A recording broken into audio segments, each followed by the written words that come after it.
Selamat pagi anak.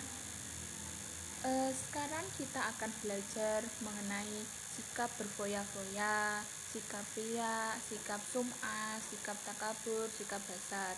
Nah, kelima sikap itu kan digolongkan ada dua. Yang pertama itu akhlak mahmudah dan akhlak mazmumah. Akhlak mahmudah itu akhlak yang terpuji, dan akhlak mazmumah itu akhlak yang kurang baik atau buruk. Nah, yang termasuk akhlak mahmudah itu kalian tahu atau tidak? Oh, belum tahu ya, dijelaskan ya.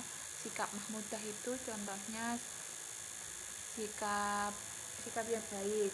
Kalau kali ini kita akan belajar mengenai sikap mazmumah atau sikap yang jelek. Yang pertama, sikap berfoya-foya. Yang kedua, sikap riya. Yang ketiga, sikap sum'ah. Yang keempat, sikap takabur. Yang kelima, sikap hasad.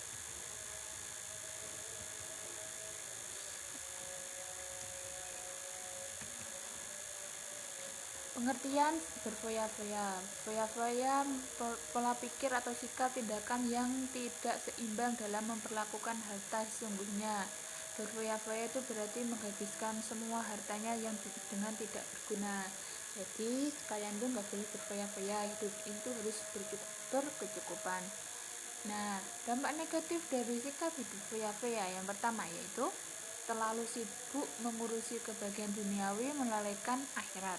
Yang kedua, menimbulkan sifat iri, dengki, dan pamer. Yang ketiga, dapat memicu frustasi apabila hartanya habis. Yang keempat, berpotensi menimbulkan sifat kikir. Jadi kita itu tidak boleh hidup berfoya-foya. Artinya itu hidup itu harus berkecukupan. Beli itu sesuai kecukupan saja ya anak-anak. Jangan ini itu dibeli semua, karena itu berfoya-foya itu tidak baik bagi kita. Hidup foya-foya itu menjadikan kita itu lebih boros dan lebih disukai setan, termasuk perilaku yang disukai oleh setan karena menghambur-hamburkan harta. Karena itu kita tidak boleh hidup berfoya-foya.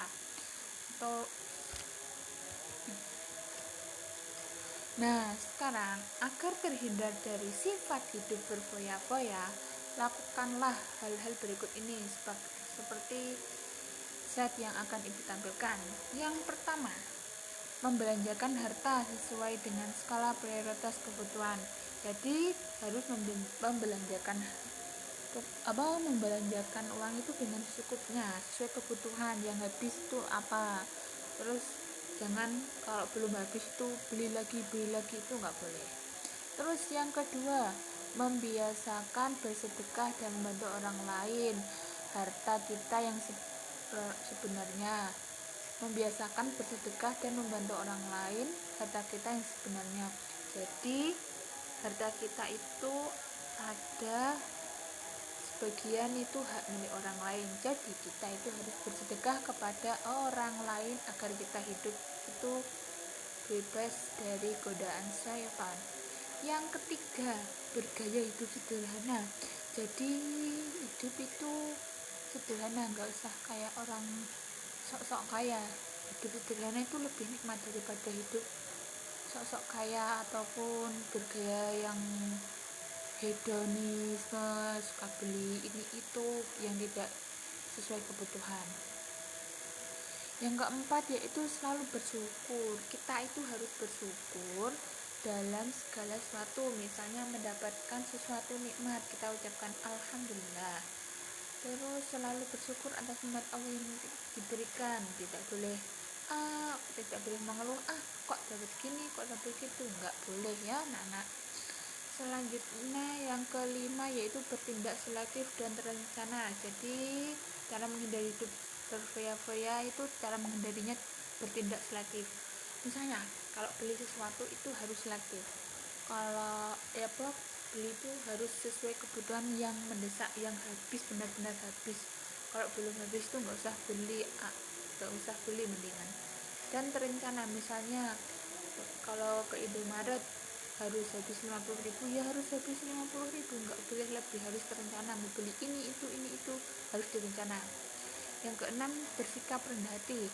Jadi cara menghindari sikap berfoya-foya itu yang selanjutnya bersikap rendah hati. Rendah hati itu tidak sombong, tidak bergaya seperti orang kaya, namun hidupnya sulit sekali, terlilit utang misalnya, bergaya kayak orang kaya tapi terlilit utang. Nah, itu tidak boleh ya.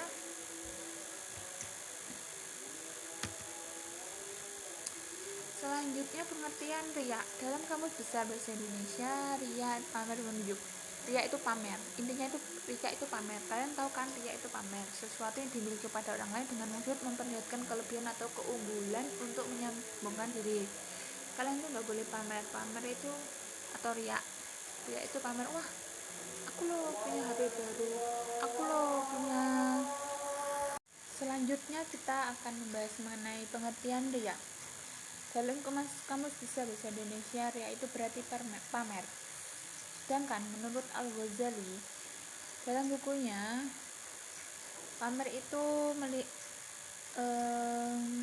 melihat, mendengar, atau menginginkan agar orang lain melihat untuk memperoleh kedudukan di sisi mereka, ingin mendapat pujian riya itu. Sedangkan Abu Jakar mengartikan riya itu ialah suka mendapat pujian dari orang atas perbuatan yang ia lakukan.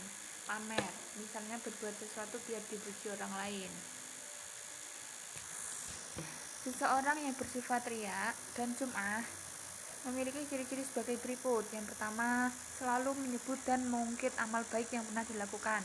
Diungkit-ungkit, misalnya, aku kemarin loh udah bantu kamu gini, kamu harus gini sama aku, begitu ya. Contohnya riya atau sum'ah. Yang kedua, beramal hanya sekedar ikut-ikutan bersama orang lain, bersedekah biar dipuji orang lain misalnya. Terus yang ketiga, malas atau enggan melakukan amal soleh apabila dilihat orang lain. Yang keempat, melakukan amal kebaikan apabila sedang berada di tengah khalayak ramai. Yang kelima, amalannya selalu ingin dilihat dan didengar agar dipuji orang lain. Yang keenam, ekspresi amal berbeda karena dilihat orang lain atau tidak. Misalnya, kalau dilihat orang lain itu bersedekahnya banyak, beramalnya banyak. Yang ketujuh yaitu tampak lebih rajin dan bersemangat dalam beramal dan mendapat sanjungan. Sebaliknya, semangatnya akan turun apabila mendapat cemoohan dari orang lain.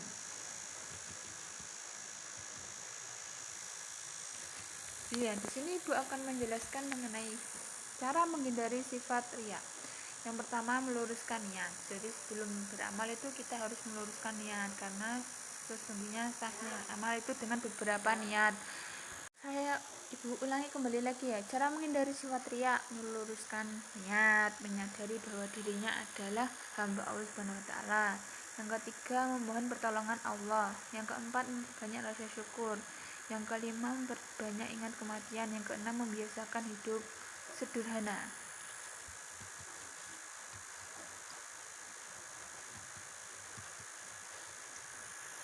Mungkin itu penjelasan dari Ibu.